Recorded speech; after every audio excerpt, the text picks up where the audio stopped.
Good morning class ninth. अपना जो next topic है वो है कनेक्टिव टिश्यू। ठीक है, कनेक्टिव टिश्यू देखते हैं क्या होता है। तो हम ये जानते हैं ब्लड एक कनेक्टिव टिश्यू का टाइप होता है। इसमें ये भी लिखा, यही इसमें लिखा हुआ है, blood is a type of connective tissue. Why would it be called connective tissue? Blood को कनेक्टिव टिश्यू क्यों बोला जा रहा है? A clue is provided in the introduction of this chapter. ठीक है, now let us look at this type of tissue in some more detail. The cells of connective tissue are loosely spaced and embedded in intercellular matrix. ठीक है, matrix क्या होता है? Cell के अंदर पाए जाने वाले फ्लूड। ठीक है, द मैट्रिक्स में be jelly like, fluid, dense और rigid. The nature of matrix differs in concordance with the function of the particular connective tissue. ठीक है, कनेक्टिव टिश्यू क्या होता है? टाइट में टाइट नहीं होते हैं, लूजली पैक्ड होते हैं। ठीक है, फ्लूड की फॉर्म में हो सकते हैं, मैट्रिक्स की फॉर्म हो सकते हैं, किसी सेल के अंदर पाए जा सकते हैं, सेल के चारों तरफ मिल सकते हैं, और टिश्यू बहुत सारे टिश्यूज़ के भी चारों तरफ मिल सकते हैं। ठीक, ये आप देखें, डायग्राम है टाइप्स ऑफ कनेक्टिव टिश्यू, यानी कनेक्टिव टिश्यू के टाइप्स, जिसमें पहला जो टिश्यू है टाइप्स ऑफ ब्लड सेल्स। देखिए नंबर ए पर देखिए आपको ब्लड सेल्स के टाइप, बेसोफिल्स, इओसिनोफिल्स, न्यूट्रोफिल्स, ठीक है, लिम्फोसाइट, मोनोसाइट और प्लेटलेट्स, ये ब्लड की सेल्स के टाइप्स हैं। ठीक है, ब्लड एक कनेक्टिव टिश्यू होता है। दूसरा है कॉम्पैक्ट बोन। देखिए नंबर बी पे आपके कॉम्पैक्ट बोन के टिश्यूज़ आपको इस प्रकार दिखा रखे हैं। ठीक, जिसमें contain blood vessels and nerve fibre, जिसमें क्या होता है? ब्लड वेसल्स और नर्व फाइबर होते हैं। फिर नंबर सी पे है हाइलिन कार्टिलेज। ठीक, कार्टिलेज तो आपने पहले भी जान लिया कार्टिलेज क्या होता है। ये देखिए हाइलिन कार्टिलेज। ठीक है, ये टिश्यू का डायग्राम। अगला है एरोलर टिश्यू। नंबर डी पे आप देख सकते हैं एरोलर टिश्यू का एग्जाम्पल बना रखा है, सामने डायग्राम है। अब है नंबर ई एडिपोज टिश्यू। तो एडिपोज टिश्यू आप सामने देख सकते हैं। ठीक, अब हम आगे बढ़ते हैं। देखें, blood is a fluid matrix called plasma. Blood के अंदर जो फ्लूइड पाया जाता है उसको हम क्या बोलते हैं? प्लाज्मा बोलते हैं। In which RBC, WBC and platelets are suspended, है ना। ब्लड के देखिए दो पार्ट होते हैं, तो होता है लिक्विड पोर्शन और एक होता है सॉलिड पोर्शन। लिक्विड पोर्शन में तो आपका प्लाज्मा आता है, सॉलिड पोर्शन में डब्ल्यूबीसी, आरबीसी और प्लेटलेट्स आती हैं। ठीक है, तो plasma contain protein, salts and hormones. Plasma में ये सारी चीज़ें होती हैं। Blood flows and transport gases, digested food, hormones and waste material to different parts of the body. Blood transport होता है एक से दूसरे बॉडी पार्ट में, जो भी अंदर आपके ब्लड में न्यूट्रिएंट्स मिले हैं उन सबको लेके जाता है जहाँ इनकी रिक्वायरमेंट है, और उन सब पार्ट से जो वेस्ट बन रहा है उनको भी लेकर के जाता है ब्लड। ठीक है, ब्लड के बारे में। अब दूसरा आता है bone. Bone is another example of connective tissue. ठीक है, it forms the framework that supports the body.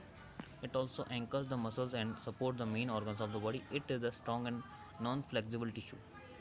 ठीक है, the advantage of these properties for bone. Bone cells are embedded in a hard matrix that is composed of calcium and phosphorus compounds. अब देखिए bone क्या होती है? Bone सारी मिलकर के फ्रेमवर्क बनाने का काम करते हैं, उनकी कंप्लीट स्केलेटन बनाती है, मसल्स को एंकरिंग करती हैं, आपकी बॉडी को एंकरिंग करती हैं, आपकी बॉडी को मजबूत बनाती हैं, आपके इंटरनल ऑर्गन्स को सेफ रखती हैं। ये स्ट्रॉन्ग होती है, नॉन फ्लेक्सिबल टिश्यू का एग्जांपल है, जो कि किससे मिलकर बनी है? कैल्शियम और फास्फोरस से मिलकर के बनी है। ठीक है, अब देखिए two bones can be connected each other by another type of connective tissue called ligament. दो बोन्स जब आपस में जुड़ती हैं तो एक टिश्यू का इस्तेमाल होता है, उसको हम बोलते हैं लिगामेंट। ठीक है, this tissue is very elastic, it has considerable strength. Ligaments contain very little matrix and connect bone with the bones. ठीक है, अब जो लिगामेंट जो होते हैं थोड़े इनमें इलास्टिसिटी पाई जाती है। इलास्टिसिटी मतलब जैसे हम रबर देखते हैं ना, उसको थोड़ा खींच सकते हैं, फिर वापस उसकी शेप में आ जाती है, खींचना, चौड़ाना, सिकुड़ना उसका। तो इस तरह की चीज़ें आपके लिगामेंट में देखने को मिलती हैं। Ligament bone to bone connect करती हैं। ठीक, tendons connect bone muscle to bones and another type of connective tissue. एक टेंडन होता है जो मसल्स को बोन से कनेक्ट करता है, लिगामेंट बोन टू बोन। ठीक है, और टेंडन जो होता है मसल टू बोन जाता है। Tendons are fibrous tissue with great strength but limited flexibility. Tendons क्या होते हैं? ग्रेट टिश्यू होते हैं, उनकी जो फ्लेक्सिबिलिटी है वो क्या होती है? लिमिटेड होती है। फाइब्रस होते हैं, ठीक है, फाइबर की फॉर्म में होते हैं। ठीक है, अब another type of tissue called cartilage. एक कार्टिलेज भी है, हैज़ वाइडली स्पेस सेल्स। उसमें बहुत सारी सेल्स होती है, इनमें स्पेस होता है काफ़ी। The solid matrix is compose of protein and sugars. इनका जो सॉलिड पोर्शन है वो कंपोज किससे होकर बना है? प्रोटीन और शुगर से। Cartilage smoothens the bone surface at the joining and is also present in the nose, ear, trachea and larynx. यानी कि आपकी बॉडी के अंदर जो थोड़ा हार्ड वाला जो मसल्स है ना, हार्ड वाली मसल्स, वो सारी की सारी कार्टिलेज हैं। वो कहाँ कहाँ होती हैं? आपकी ईयर में है, ट्रैकिया में है, आपके लैरिंग्स में है। ठीक है, विंड पाइप में भी मिल जाएगा आपको, फूड पाइप में मिल जाएगा आपको, ठीक है। We can fold the cartilage of the ear but we can not bend the bones in our arms. Think how two tissue are different. हम अपनी जो ईयर्स हैं, नोज़ हैं, इनकी जो कार्टिलेज टिश्यू उनको हम बेंड कर सकते हैं, लेकिन दूसरे टिश्यू को बेंड नहीं कर सकते। अब है areolar connective tissue is found between the skin and muscles around blood vessels and nervous in the bone marrow, ठीक है। एरोलर कनेक्टिव टिश्यू कहाँ पाया जाता है? स्किन और मसल्स के बीच में, ब्लड वेसल्स के और नर्व्स के आसपास पाया जाता है और बोन मैरो में पाया जाता है, ठीक है। बोन मैरो में बता दूं, आपके हड्डियों के अंदर जो लिक्विड मिलता है ना, उसको हम बोन मैरो बोलते हैं। It फिल्स the space inside the organ, supports internal organ and help in repair of tissue. ये क्या करते हैं? जो आपके ऑर्गन्स का जो इंटरनल स्पेस है उसको फिल करेगा, उनको रिपेयर करने का काम करता है, ठीक। आगे है where are fat stored in our body? Fat storing adipose tissue is found below the skin and between the internal organs. The cells of this tissue filled with the fat globules, storage of fats lets it act as an insulator.